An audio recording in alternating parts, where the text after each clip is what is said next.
And for today's video, magluluto naman po tayo dyan ng ating pansit bihon. At ito nga po pala ang kanyang mga ingredients. Meron po tayo dyan na pinakuluan ng chicken. At hinimay-himay na natin. Meron po tayo balon-balunan ng manok. At meron din po tayong kikiam. At isa rin sa nagpapasarap sa pansit natin, ang chicken liver. At syempre, hindi mawawala dyan ang ating bawang sibuyas, carrots at ang repolyo. Kaya naman tara, simulan na po natin ang pagluluto. At una-una natin gagawin dyan, magpapainit lang po tayo ng ating kawali at maglalagay po tayo dyan ng ating mantika. Saka po tayo maglagay ng ating igigisang bawang at sibuyas.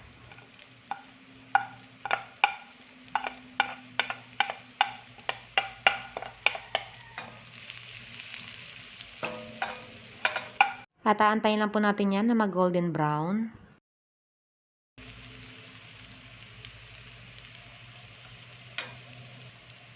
At yung next naman ay ang ating sibuyas.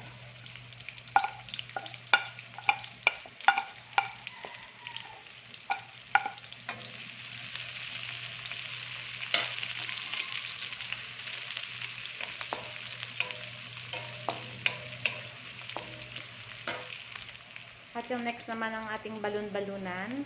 Dahil medyo matigas to. Kaya palalambutin muna natin siya.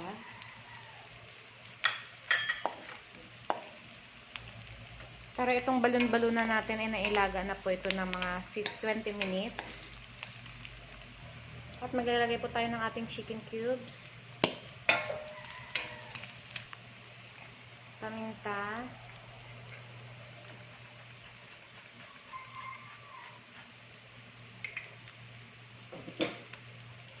Tapis.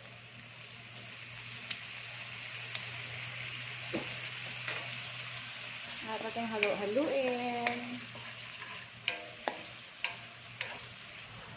At next po natin ay ang ating chicken.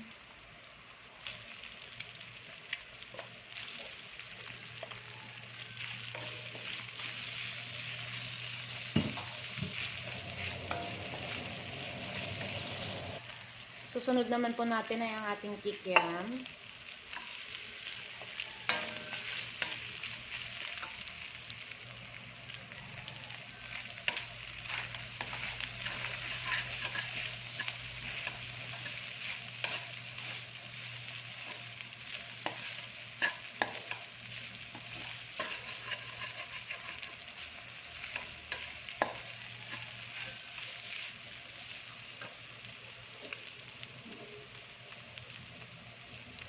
Lalagay po tayo ng konting water.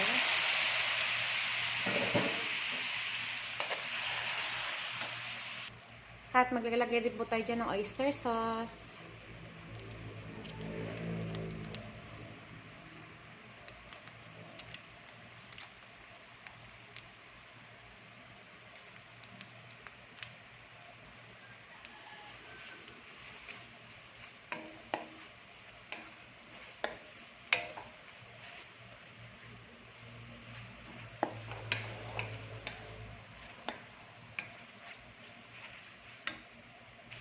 Lalagyan na rin po natin dyan ang ating atay ng manok.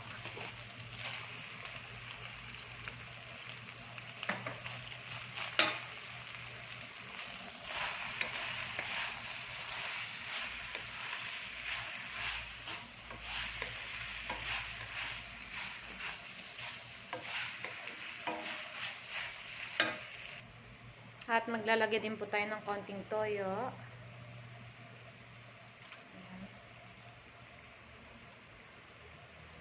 Para man magkaroon ng kulay ang ating pansit.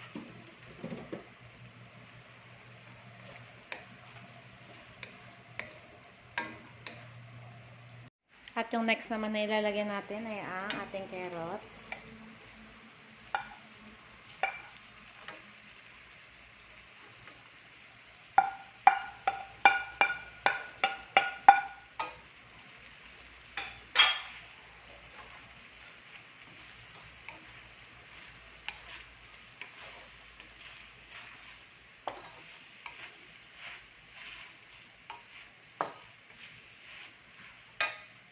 At yung next na may ilalagay na natin ang ating repolyo.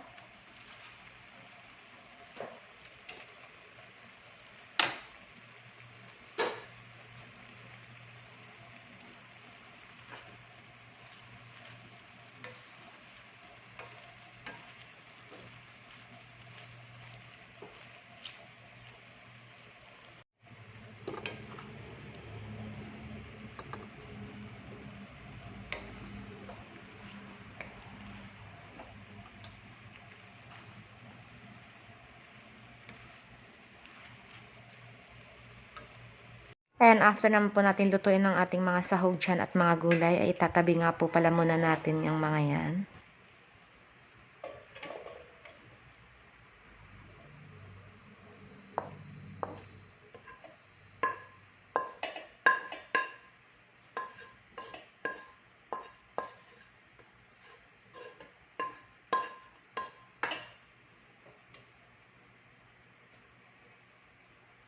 At yung next naman po natin dyan ay ang ating bihon.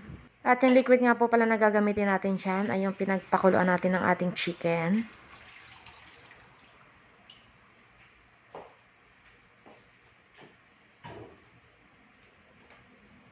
At maglalagay lang po tayo dyan ng ating pampalasa tulad ng toyo.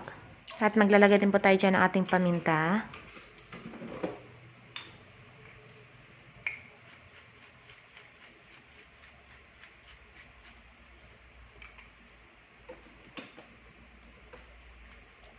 At konting patis. At maglalagay din po tayo dyan ng ating oyster sauce. And after naman po natin pakuluan, saka po natin ilalagay ang ating bihon. At yung bihon nga po pala na ginamit natin dyan ay 250 grams. At dahil luto na nga po pala ang ating bihon dyan at sakong-sakto nga lang po pala ang kanyang lasa, kaya ihahalo na po natin dyan ang ating mga balon-balunan, atay, chicken at mga gulay.